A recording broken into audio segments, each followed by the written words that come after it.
Bismillahirrahmanirrahim. Assalamualaikum warahmatullahi taala wabarakatuh. Alhamdulillahi rabbil alamin.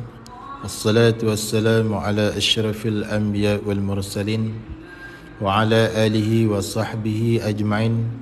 Qala rabbi shrah li sadri wa yassir li amri wahlul 'uqdatam min lisani yafqahu qawli. سبحانك لا علم لنا إلا ما علمتنا إنك أنت العليم الحكيم ولا حول ولا قوة إلا بالله العلي العظيم ولا حول ولا قوة إلا بالله العلي العظيم. Alhamdulillah, sidang penonton muslimin muslimat yang dirahmati Allah sekalian, pertama sekali dan selama-lamanya marilah sama-sama kita panjatkan kesyukuran kita kepada Allah Subhanahu wa taala kerana dengan limpah kurniaannya dapat sama-sama sekali lagi pada pagi ini kita mengadakan live ataupun siaran langsung di aplikasi TikTok. InsyaAllah pagi ini kita akan sambung kembali bacaan ataupun muzakarah kitab Risalah Al-Misbahul Munir, yang mana pagi ini adalah bacaan yang terakhir lah, kita kata khotam. Kita khotam kitab ni, kitab Risalah Al-Misbahul Munir, kitab yang sangat terkenal di kalangan para pelajar pondok khususnya di Malaysia. Dan kitab ini membincangkan berkaitan dengan sifat Allah, sifat Rasul dan perkara-perkara yang berkaitan dengan akidah Ahli Sunnah wal Jamaah. InsyaAllah yang ada kitab boleh tengok. InsyaAllah sama-sama kita muzakarah. Mudah-mudahan dengan sedikit usaha ini dapat sedikit sebanyak kita menambahkan ilmu pengetahuan kita berkaitan dengan akidah Ahli Sunnah wal Jamaah, insyaAllah. Okey, kita tengok pada muka surat 41 lah. InsyaAllah pagi ni kita khatam. Baik, muka surat 41 insyaAllah. Jadi ni ulangan kita ulang balik. Kemarin kita dah baca dah, kita ulang balik sikit sebab kemarin ada sedikit gangguan. Jadi hari ni kita ulang sikit. Muka surat 41, muka surat 41 kitab Misbahul Munir. Baik, qala musannifu rahimahullahu ta'ala wa nafa'ana bi'ulumihi fid darain amin. Dan barang yang membawa kepada jadi murtad, dan bermula barang, yakni perkara yang membawa kepada jadi murtad. Apa diakah perkara yang boleh membawa kepada murtad, yakni mensabitkan kepada jadi murtad? Apa dia perkara tersebut? Itu 3 perkara. Jadi 3 perkara yang boleh membawa kepada keluar Islam. 3 perkara yang membawa kepada jadi murtad, keluar Islam. Apa dia? Pertama daripada 3 perkara yang menyebabkan kita jadi murtad ataupun keluar Islam, i'tiqad yang salah. I'tiqad ni maknanya pegangan di hati itu salah. Pengakuan di hati itu tak betul, salah. Contoh dia seperti i'tiqad dengan ketiadaan Allah Ta'ala. Di hati dia tu dia berpegang kata Allah tu tak ada. Dia i'tiqad kata Tuhan tu tak ada. Maka boleh membawa kepada murtad ataupun keluar Islam kalau i'tiqad begitu. Atau syak pada adanya Allah. Dia syak kata Allah ni ada ke tak ada?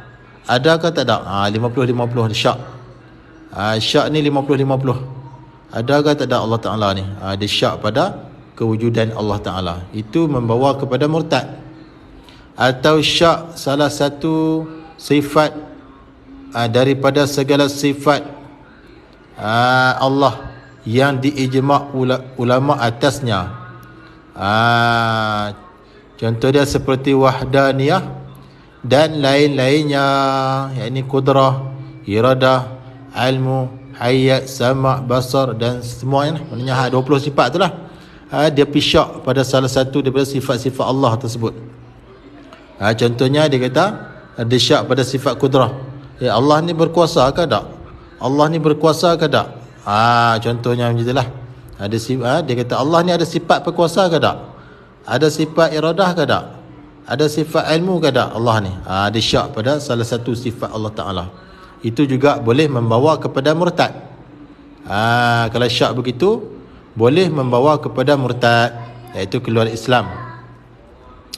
Atau i'tiqad, mengaku ataupun berpegang di hati tiada jadi nabi bagi seorang nabi yang diijma'kan atas nubuwahnya, yakni keadaan jadi nabi tu. Maknanya ulama telah muafakat, contohnya Nabi Adam tu lah. Contohnya Nabi Adam tu ulama telah muafakat, telah mengijma'kan kata Nabi Adam tu adalah nabi. Tapi dia i'tiqad kata Nabi Adam tu bukan nabi. Dia kata Adam tu bukan nabi. Nabi Adam tu bukan nabi. Dia i'tiqad macam tu. Boleh membawa kepada murtad ataupun keluar Islam. Atau i'tiqad tidak ada hari kiamat. Dia kata hari kiamat ni tak ada. Dia kata hari kiamat ni tak ada, tak berlaku pun hari kiamat, dia kata. Dia i'tiqad dalam hati macam tu. Kata hari kiamat ni tak ada. Maka boleh membawa kepada murtad ataupun keluar Islam. Dan tidak ada syurga. Dia i'tiqad dalam hati dia kata syurga tu tak ada. Dia kata tak ada syurga. Sedangkan syurga, neraka ini telah diijma'kan ulama kata benda tu ada. Walaupun tak pernah tengok, tak pernah lihat, tak pernah dengar, tak pernah lintas di hati. Tapi syurga tu ada. Sekarang pun dah ada. Tapi dia i'tiqad kata syurga tu tak ada. Maka boleh keluar Islam, murtad. Dan neraka, begitu juga neraka. Dia i'tiqad kata neraka itu tidak ada. Padahal sudah ijma' ulama mengatakan neraka itu sudah ada sekarang. Tapi dia i'tiqad kata neraka tak ada. Maka boleh menjadi murtad. Boleh menyebabkan dia tu jadi murtad kalau dia i'tiqad kata neraka tu tidak ada. Tu. Atau i'tiqadkan manusia yang mati tidak dibangkit hidup kembali. Ataupun dia i'tiqad dalam hati dia, dia pegang dalam hati dia, bahwasanya orang yang telah mati itu tidak dibangkit semula di akhirat nanti. Maknanya mati jadi tanah terus, tak bangkit dah. Dia i'tiqad macam tu. Boleh membawa kepada murtad, keluar Islam kalau i'tiqad begitu. Dan sebagainya, banyak lagi lah.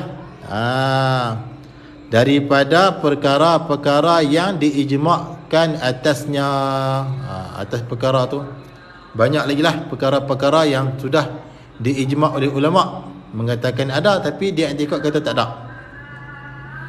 Yang diketahui akan dia perkara tu daripada pekerjaan agama dengan darurah, dengan tak payah fikir tilik lagi.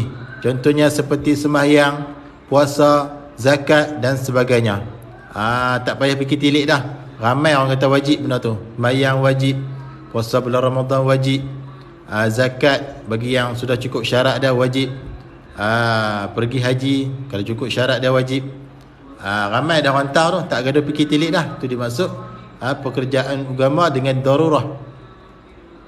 Kedua daripada tiga perkara yang membawa kepada jadi murtad. Apa dia? Perkataan.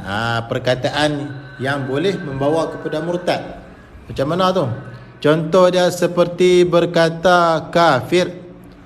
Dia berkata perkataan kafir kepada seseorang Islam. Dia berkata perkataan kafir itu kepada orang lain yang Islam. Jadi perkataan kafir itu dia kata kepada orang Islam yang lain. Boleh membawa kepada murtad kalau dia kata macam tu. Baik.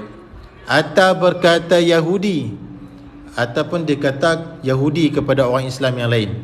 Maka perkataan seperti itu boleh menjadikan dia murtad. Atau Nasrani, dia kata Nasrani dekat orang Islam yang lain, maka boleh menjadi dia tu murtad. Berkata tu kepada seorang Muslim, kepada seseorang Islam yang lain lah. Dia kata murtad, dia kata kafir, dia kata Yahudi, dia kata Nasrani. Maka perkataan-perkataan tersebut boleh menyebabkan dia tu jadi murtad. Walaupun buat olok-olok sekalipun, walaupun dia duk melawak sekalipun, jadi kafir juga. Jangan duk katalah kafir dekat orang. Janganlah duk kata Yahudi dekat orang. Janganlah duk kata Nasrani dekat orang. Orang Islam lah jangan duk kata macam tu. Kalau kita kata lagu tu boleh menyebabkan kita ni murtad keluar Islam. Walaupun dalam keadaan melawak sekalipun, jadi kafir juga. Atau berkata lepas daripada Allah. Dia kata dia lepas daripada Allah, dia kata. Maksudnya tak berhajat kepada Allah, dia kata. Kata macam tu juga boleh jadi murtad. Atau dia kata aku lepas daripada sembahyang, aku ni tak berhajat kepada sembahyang. Aku lepas maksudnya aku tak wajib lah, dia kata. Aku tak wajib sembahyang, dia kata lagu tu.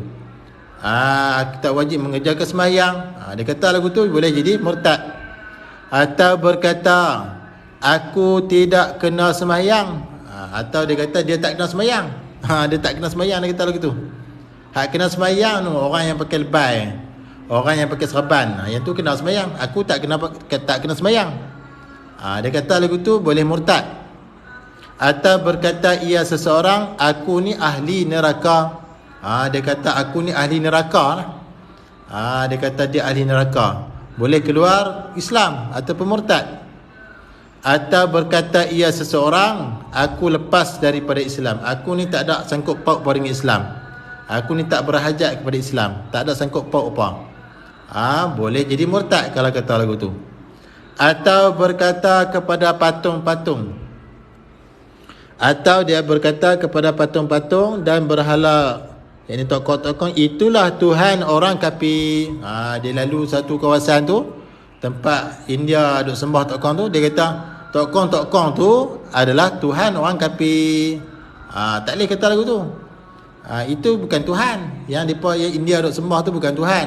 Itu adalah tongkol batu yang direka, yang dibuat oleh mereka sendiri dan mereka menganggap sebagai Tuhan. Sedangkan bukan Tuhan. Itu dipanggil Tuhan pada sangkaan India sahaja, bukan Tuhan yang betul. Jadi janganlah kita kata tu Tuhan depa. Seolah-olah Tuhan tu banyak lah pula. Tak boleh kata lagu tu. Bila kita kata macam tu boleh menyebabkan jadi murtad. Atau membaca akan Quran dengan qasad bersenda-senda. Dia baca Quran tu dengan tujuan dia nak bersenda-senda, nak bermain-main, boleh menjadi murtad. Kalau dia buat macam tu boleh jadi murtad. Dia main-main, baca Quran main-main, tujuan dia nak bermain-main. Dan qasad, dan juga tujuan dia menghina-hinakan dia dan Quran. Tujuan dia baca Quran tu sebab tujuan dia nak menghinakan dia akan Quran. Boleh menjadi murtad. Atau berkata ia seseorang aku berlepas daripada Quran. Aku ni tak ada sangkut paut-paut dengan Quran, dia kata begitu. Aku ni tak ada sangkut paut-paut, tak berharga apa dengan Quran ni. Boleh jadi murtad kalau kata lagu tu. Atau sebagainya, banyak lagi lah. Bayannya daripada perkataan yang menentangkan kewajipan. Banyak lagi lah perkataan yang menentangkan kewajipan. Benda tu wajib, dia kata tak wajib. Dia kata tak ada sangkut paut-paut dengan Quran, tak ada sangkut paut-paut dengan Islam dan sebagainya. Itu boleh menjadi murtad. Atau menghalalkan segala yang haram-haram. Perkara tu dah nyata kata halal. Perkara tersebut telah dinyatakan kata haram di dalam Al-Quran, tapi dia menghalalkan pula. Contohnya arak, berzina. Dalam Quran dah terang dah nyata kata haram, tapi dia pergi halal pula. Dia kata zina ni halal, minum arak ni halal. Tu kalau dia kata lagu tu boleh membawa kepada murtad ataupun keluar Islam. Atau mengharamkan yang halal-halal. Dalam Quran kata benda tu halal, tapi dia kata haram pula dah. Dalam Quran dah jelas mengatakan benda tu halal, tapi bagi dia mengatakan benda tu haram. Itu juga boleh menyebabkan murtad ataupun keluar Islam. Baik, semua tu jadi kafir lah kalau kata macam tadi ni. Baik, habis itu perkataan.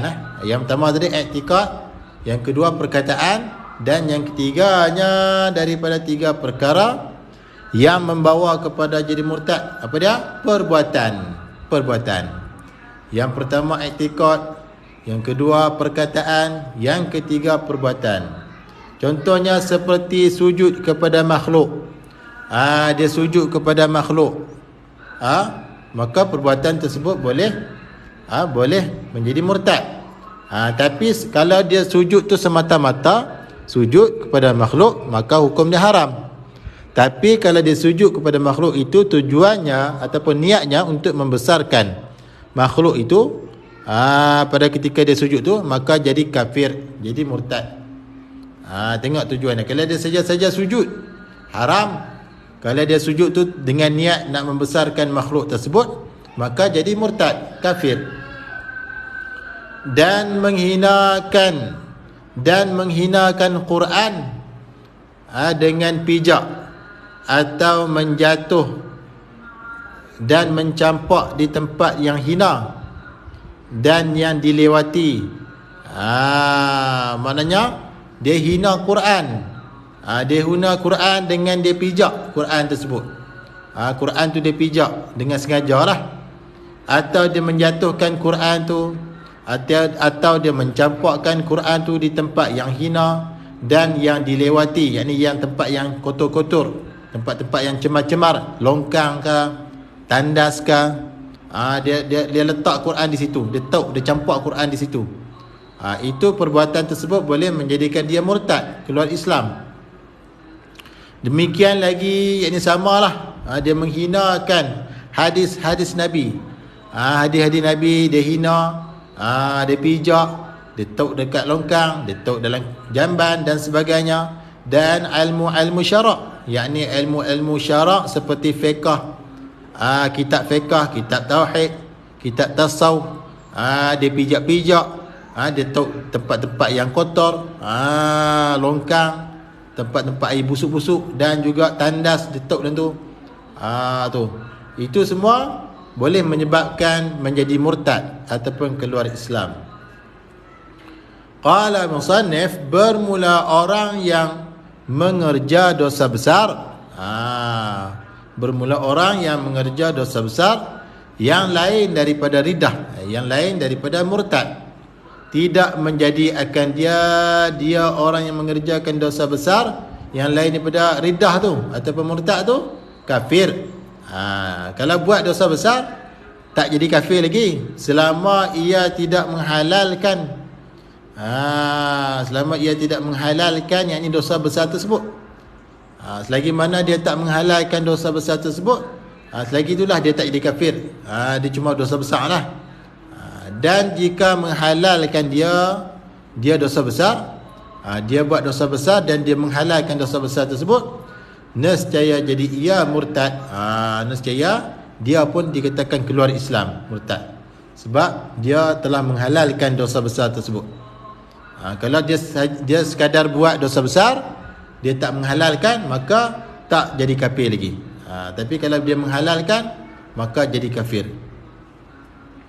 Dan apabila murtad seseorang, apabila seseorang itu jadi murtad, maka wajiblah di atas yang memerintah pekerjaan muslimin, kepada yang dan sekiranya jadi murtad seseorang itu, maka wajiblah di atas yang memerintah pekerjaan muslimin. Contohnya seperti raja, yang memerintah pekerjaan muslimin itu menyuruh akan seseorang yang murtad tadi itu, menyuruh tu dengan kembalilah kepada Islam. Raja ataupun pemerintah kena suruh, kena suruh orang yang murtad itu kembali kepada Islam. Menyuruh tu dengan mengucap 2 kalimah syahadah.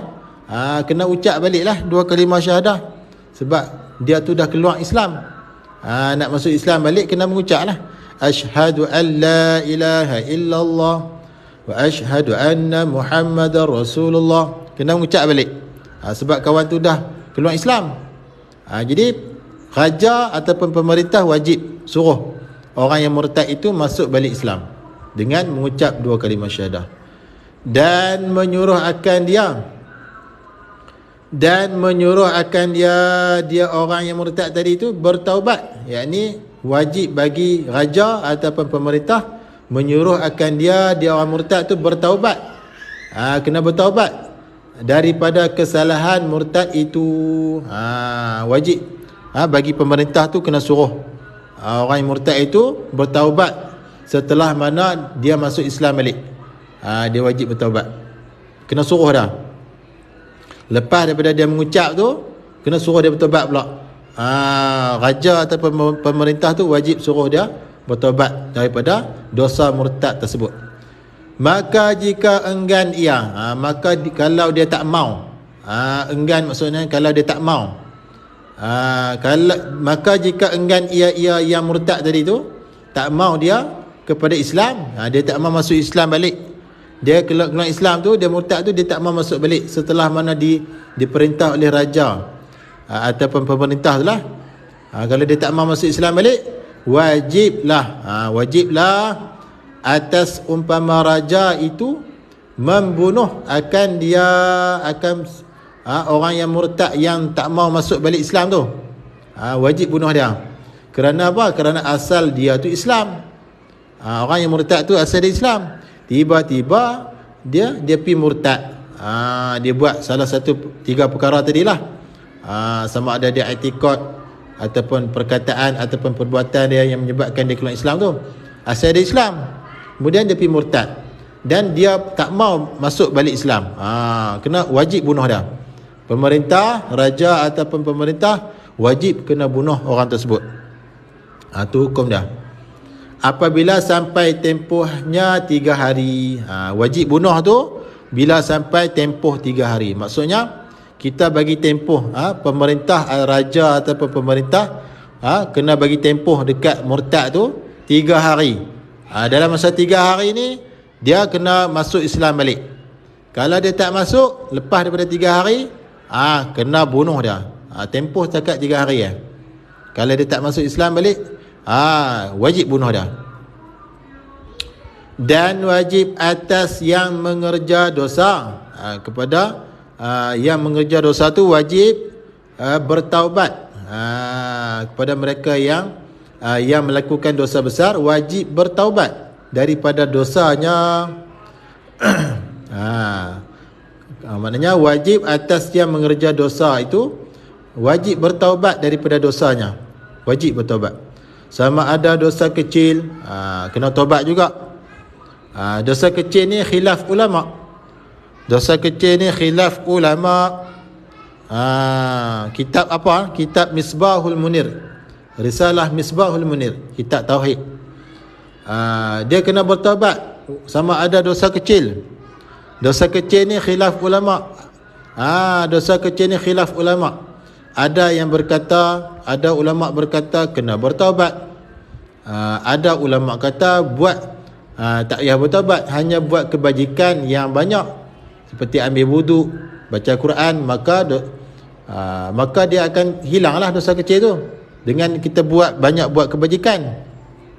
Sehingga ulama kata kena bertaubat. Sehingga ulama kata tak payah bertaubat, tapi kita buat banyak kebajikan, maka dosa tu akan hilanglah disebabkan kita buat banyak kebajikan. Maka jika dosa kecil itu kita berkekalan buat, maka kena bertaubat juga. Kalau dosa kecil itu kita duk buat selalu, kena bertaubat jugalah. Tu khilaf ulama. Atau dosa besar, dosa besar ni wajib bertaubat. Dan orang-orang yang berdosa itu, sama ada dosa kecil ataupun dosa besar, dibalas akan dia, dijanji dengan siksa lah. Dibalas akan dia orang-orang yang berdosa itu, sama ada dosa kecil ataupun dosa besar itu, dengan azab yang pedih. Dengan azab yang pedih. Dan dimasukkan dia orang yang melakukan dosa itu, dimasukkan tu ke dalam neraka. Sebab apa masuk neraka? Kerana neraka itu tempat azab untuk orang yang berdosa. Wal a'yadzu billahi min zalik. kita minta berlindunglah dengan Allah daripada demikian itu dimasukkan ke neraka. Kita minta berlindunglah. Kita minta berlindung. Dan orang yang bertaubat daripada dosa itu, dan bermula orang yang bertaubat daripada dosa itu seperti orang yang tidak ada dosa dimula-mula lagi. Tu. Jadi orang yang berdosa ni bila dia bertaubat, maka bersih semua dosa dia. Seperti mana dia tidak ada dosa masa mula-mula dia wujud kat dunia ni. Masa baby tu dah. Masa bayi tu. Seperti bayi itulah yang baru dilahirkan, tidak ada sebarang dosa. Jadi orang yang bertaubat itu diumpamakan macam itulah, seperti bayi yang bersih, tak ada dosa langsung. Sebab itulah kena bertaubat. Maka dibalas akan dia orang yang bertaubat daripada dosa itu, dibalas tu dengan beberapa balasan yang baik. Dibalas dengan beberapa balasan yang baik. Dan dipermasukkan dia akan orang yang bertaubat daripada dosa itu, dipermasukkan tu ke dalam syurga. Jadi kalau kita berdosa, tak kiralah dosa kecil ke dosa besar ke, apabila kita bertaubat, maka kesalahan dosa kita itu dibersihkan terus, tak ada dosa lah. Seumpama bayi yang baru lahir, dan kita dibalas dengan balasan yang baik-baik daripada Allah, dan dimasukkan ke dalam syurganya di akhirat nanti. Syurga tu apa? Kebun. Syurga tu kebun. Kebun ni dipanggil badal lah. Kalau kita ngaji ilmu nahu dipanggil badal. Syurga tu apa? Kebun yang ada di dalamnya, dalam kebun tu beberapa nikmat. Jadi syurga itu adalah taman ataupun kebun yang ada di dalamnya, dalam kebun tu, taman tu, beberapa nikmat. Mana banyak sangat nikmat lah dalam syurga ni, yang tak pernah manusia merasai selama hidupnya di dalam dunia ini. Jadi syurga tu adalah ada beberapa kebun yang dalam tu beberapa nikmat yang tak pernah dirasai oleh manusia masa di dunia ni. Jadi syurga ni tempat yang tak pernah dilihat oleh mata, tempat yang tak pernah didengar oleh telinga, dan tempat yang tak pernah terlintas di hati kita. Itulah syurga. Yang mana yang ada di dunia ni memang tak boleh lawan lah. Syurga lagi dahsyat, lagi cantik, lagi nikmat. Hak dunia ni pun kita rasa nikmat sangat dah, tambah di syurga itu lagilah nikmat. Itu syurga lah. Dan barang siapa dipermasukkan ke dalamnya, ke dalam syurga, barang siapa yang dikehendaki oleh Allah yang dipermasukkan ke dalamnya syurga, nescaya kekal ia selamanya. Kekal terus. Kalau Tuhan rezekikan kita masuk dalam syurga, maka kita kekal dalam syurga selama-lamanya. Dan mudah selama-lamanya. Duduk dalam syurga tu dah lah duduk lama-lama, selama-lamanya kekal. Lepas tu mudah pula. Mudah selama-lamanya. Umur lebih kurang 33 macam tu lah, 33 tahun macam tu. Mudah selama-lamanya. Dan sihat selama-lamanya. Sihat pun selama-lamanya, tak sakit langsung. Itulah syurga. Dan bertambah cantik selama-lamanya. Duk bertambah cantik. Duk bertambah cantik selama-lamanya, bukan sehari dua, selama-lamanya. Kalau di dunia ni kita cantik waktu kita muda. Tu di dunia waktu muda cantik molek, mai tua ke huduh lah. Kulit berkedok, gigi pun longgak, gigi pun kurang, mata pun kelabu, naik uban dan macam-macam. Tu dunia. Kalau akhirat, syurga, cantik selama-lamanya, muda selama-lamanya, kekal selama-lamanya. Tu. Dan yang terlebih sedap sekali, daripada nikmat syurga itu ialah melihat akan wajah Allah Rabbul Jalil. Itulah yang terlebih sedap sekali. Dalam syurga kita boleh melihat zat Allah, wajah Allah yang sebenar. Tapi syarat dia kena masuk syurga dululah. Mintalah doa kepada Allah banyak-banyak supaya kita ini tergolong dalam golongan ahli syurga, supaya kita dapat merasai nikmat syurga. Yang paling nikmat sekali iaitu melihat wajah Allah Rabbul Jalil, yang mana wajah Allah kita tak boleh melihat ketika di dunia ini. Nak melihatnya, kena masuk syurga dulu.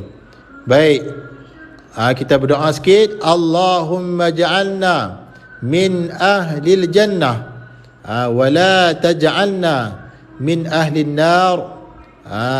Allahumma ba'id bainana wa baina khatayana kama ba'idta bainal masyriq wal maghrib. Allahumma khtim lana bi husnil khatimah wa la takhtimna bi su'il khatimah. Rabbana atina fid dunya hasanah wa fil akhirati hasanah wa qina adzaban nar. Baik. Allahumma ja'alna, ya Allah jadikanlah kami min ahlil jannah, daripada ahli syurga. Wala taj'alna, dan jangan kamu jadikan kami min ahlin nar, daripada ahli neraka. Allahumma ba'id bainana, ya Allah ba'id, jauhkan olehmu, bainana, di antara kami, di antara kita, wa baina khatayana, dan di antara kesalahan-kesalahan kami, kama ba'idta, seperti mana engkau jauhkan, bainal masyriq, di antara masyriq, wal maghrib, dan maghrib, timur dan barat. Allahumma khtim, ya Allah, Allahumma khtim lana, ya Allah engkau akhirilah, engkau sudahilah kami, matikanlah kami bi husnil khatimah, dengan pengakhiran yang baik, yang mulia, yang baik. Wala takhtimna, dan jangan engkau akhiri kami, matikan kami, bisu'il khatimah, dengan seburuk-buruk pengakhiran, iaitulah kafir.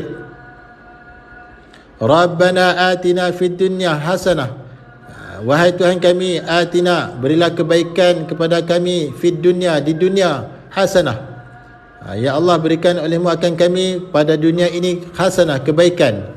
Wa fil akhirati hasanah, dan pada negeri akhirat hasanah, kebaikan. Wa qina azaban nar, dan jauhkanlah kami daripada azab api neraka. Wa sallallahu ala sayyidina Muhammad wa ala alihi wa sahbihi ajma'in. Walhamdulillahi rabbil alamin. Amin. Ini adalah doa lah. Doa. Eloklah kalau kita nak baca lepas semayang pun eloklah. Baca doa ni. Minta Allah Ta'ala jauhkan, minta Allah Ta'ala jadikan kita ahli syurga, dan minta Allah Ta'ala jangan jadikan kita ni ahli neraka lah. Minta Allah Ta'ala matikan kita dengan husnul khatimah, pengakhiran yang baik.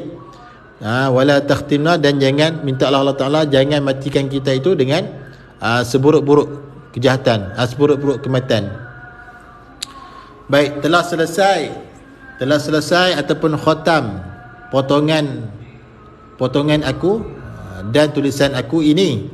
Maknanya karangan Tuan Musannif lah telah pun selesai dengan taufik Allah. Dengan taufik ni maknanya kekuasaan yang Allah Ta'ala bagi untuk melakukan ketaatan. Itu maksud taufik.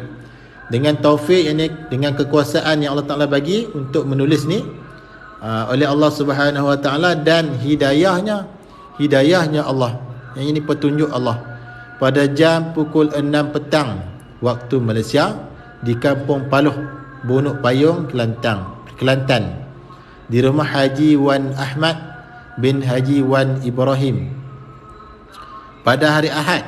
Jadi khatam tulis ni, selesai tulis karang kitab ni pada hari Ahad, 2 hari bulan Jamadil Awal, sanah, ini tahun 1409 minal hijri, daripada hijrah an-nabawiyah, ala sahibuha afdal salata wa azka tahiyata ala yadin jami'aha al-faqir ila rabbih Abdul Aziz bin Ismail Al-Fatani.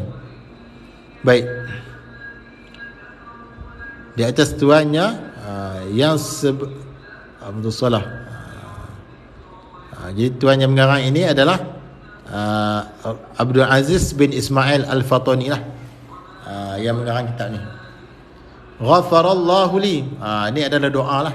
Mudah-mudahan mengampunlah oleh Allah Ta'ala li bagi aku, wali walidayya dan bagi kedua ibu bapaku, wali masyaikhihi dan bagi guru-guruku, wali jami'al muslimin dan bagi sekalian orang Islam lelaki, wal muslimat dan sekalian orang Islam perempuan, wal mu'minin dan sekalian orang yang beriman lelaki, wal mu'minat dan bagi sekalian orang yang beriman perempuan. Amin, ay istajib doa ana ya Allah, perkenankanlah olehmu wahai Allah doa kami ya arhamar rahimin. Wa sallallahu ala sayyidina Muhammad wa ala alihi wa sahbihi ajma'in kullama dzakarahu adh-dhakirun wa ghafala an dzikrihi al-ghafilun wa sallim tasliman katsira walhamdulillahi rabbil alamin. Baik, yang terakhir sekali peringatan. Di sini yang terakhir sekali sebelum kita khatam, dia ada sedikit peringatan lah. Sekiranya lah, kalau tu maksud dia. Didapat di dalam risalah ini ataupun terdapat di dalam risalah ini cakapan yang kurang jelas, yang kurang terang pada bahasa.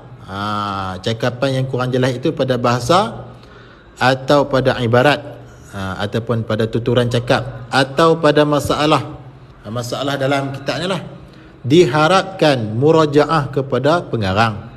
Tuan musannif mengharapkan rujuk balik kepada pengarang kalau ada kesalahan dalam ni. Mudah-mudahan dapat diterangkan dan sekiranya didapati salah, kalau mudah-mudahan dengan kita buat pembetulan tu kita dapat menerangkan yang betul. Dan sekiranya didapati salah dalam kitab ni, diharapkan kepada yang membaca kitab ini dan yang melihat akan kitab inilah memberi teguran secara Islam. Maknanya kita tegur tu secara Islam lah, secara yang Islam ajak. Memberi teguran tu dengan bahawa digariskan di bawah itu satu garisan. Maknanya bawah perkataan yang salah tu kita buat satu garisan, kemudian mendatang pula akan perkataan yang betul itu di tepi risalah ini. Maknanya kalau kita rasa perkataan tu salah, kita garis di bawah dia dan kita tulis di tepi tepi perkataan itu akan kalimah yang betul, supaya dapat saya yakni musannif merujuk kesalahan itu kepada yang betul, supaya tuan musannif ini dapat rujuk baliklah untuk membetulkan perkataan yang salah tu. Maklumlah manusia itu la yakhlu 'anil khata' wan nisyan. Manusia itu tak sunyi, tak lepas daripada melakukan kesalahan dan juga lupa. Jadi manusia biasa ni dia tak lepas daripada melakukan kesalahan dan dosa dan lupa. Tak lepas. Dan jika tidak mendatang, yakni tak mendatang hujah yang mengata salah tu, dan jika tidak mendatang dan tidak menggantikan dengan yang betul, dengan kalimah yang betul, bahkan semata-mata mengata salah, dia duk kata salah tapi dia tak bawa mai perkataan yang betul, tu maksud dia, maka adalah teguran itu bukan teguran secara Islam. Dia duk kata salah tapi perkataan yang betul tu dia tak bawa datang. Itu bukanlah teguran secara Islam. Bahkan dinamakan teguran syaitan. Kalau macam tu teguran syaitan lah. Dia duk kata salah tapi hak betul dia tak buat mai pun. Itu adalah teguran syaitan, bukan teguran Islam. Yang tidak memberi manfaat, guna dan tidak berguna, dan menyesat ia orang yang duk kata salah yang tak umai, yang tak umai yang betul tu, dan menyesat ia akan orang-orang awam. Sekali lagi saya, ni dua kali dah, tadi dia habaq sekali dah, ni habaq sekali lagi. Sekali lagi saya ini musannif berharap, harap sangat-sangatlah kepada yang alim-alim, yang pandai-pandai, yang bijak-bijak dan yang mahir, yang arif, yang alim pada ilmu usuluddin, pada ilmu ni lah, ilmu usuluddin ni lah, ditatapkan risalah ini, yakni diperhati betul-betul risalah ini dengan insaf. Dengan insaf ni yakni sama tengah jalan, jangan cepat menghukum kata betul, jangan cepat menghukum kata salah, tu maksudnya insaf. Dengan insaf dan mengulang-ulang baca, kena ulang-ulang baca kitab ni, dan renung, yang ni fikir lepas pada fikir. Renung ni maksudnya lepas fikir, tu renung. Sekiranya didapati padanya risalah ini yang menyalahi dengan ajaran ahli sunnah wal jamaah, maka hendaklah mendatangkan yang betul dengan ahli sunnah wal jamaah itu. Kalau rasa dalam ni ada benda-benda yang salah, tolong perbetulkan, jangan duk biar, supaya berpanjangan pertunjuk dan berhamburan ilmu yang sebenar. Sebab apa kita kena betul? Supaya berpanjangan pertunjuk yang sebenar dan berhamburan ilmu yang sebenar. Sebelum nyata, sebelum nyata kata-kata salah tu, janganlah segera mencela-celakan. Kalau tak nyata kata salah, jangan duk cepat sangat nak cela orang. Kerana yang dicela itu mungkin betul. Kerana kemungkinan orang yang kita cela tu betul. Maka tidak merosakkan dengan mencela-cela itu. Kalau kawan tu betul, kita duk cela dia, maka celaan kita itu tak merosakkan yang kena cela tu. Dan seimbang dengan kata syair, yakni membetuli dengan kata syair, bal kalama unasun al-akh al-akhlaq lahum wa ma alayhi idza abuhu min dararin ma darra syams ad-duha fil ufuqi tali'atan an la yara da'aha man laysa dha basari. Artinya mencela oleh manusia akan perkataan yang tiada habuan, yakni tidak ada ilmu, kemudian dia cela perkataan orang. Dia tu tak ada ilmu tapi dia cela perkataan orang. Bagi mereka itu pada pengetahuannya, mencela oleh manusia akan perkataan yang tiada habuan, bagi mereka itu pada pengetahuannya. Maksudnya dia tidak ada ilmu, kemudian dia pergi cela perkataan orang lain. Itu maksudnya. Padahal tidak ada atas perkataan salah, padahal tak ada pun perkataan yang salah, dia pergi cela orang. Dan rosak apabila mencela mereka itu akan dia, ini bandingan dia, tiada merosak akan matahari di waktu duha. Jadi waktu duha tu tak rosak disebabkan ada matahari. Pada ketika naik matahari di tepi langit, maknanya bila matahari tu naik tepi langit, dia tak merosakkan waktu duha tersebut. Tu bandingan dia. Oleh ketiadaan melihat cahayanya matahari oleh orang yang buta. Maknanya orang yang buta, dia tak dia tak merosakkan. Orang buta pun tak melihatlah cahaya matahari itu, walaupun cahaya matahari itu naik. Orang buta pun tak boleh melihat dah. Maknanya tak ada apa-apa kesan lah. Sekian, terima kasih. Baik, itulah, alhamdulillah kita telah pun khatam kitab ni, kitab Risalah Misbahul Munir. InsyaAllah mudah-mudahan sedikit sebanyaklah dapat menambahkan ilmu pengetahuan berkaitan dengan akidah Ahli Sunnah wal Jamaah, insyaAllah. Jadi maknanya bermula daripada awal sampai khatam. Mudah-mudahan jika ada kesalahan huraian dan sebagainya, boleh rojok balik lah, boleh PM saya lah. Dan insyaAllah kita akan sambung dengan kitab Kifayatul Mubtadi, kitab Kifayatul Mubtadi, kitab akidah juga. Jadi kitab tu dia mudah sikit daripada kitab ni, insyaAllah lah. Nanti kita akan sambung kitab tersebut, insyaAllah. Jadi sekadar itu dulu, yang baik daripada Allah Subhanahu wa ta'ala, yang kurang dan yang lemah daripada kelemahan dia sendiri. Aku liqauli hadha wa astaghfirullahal azim li wa lakum. Wassalamualaikum warahmatullahi wabarakatuh.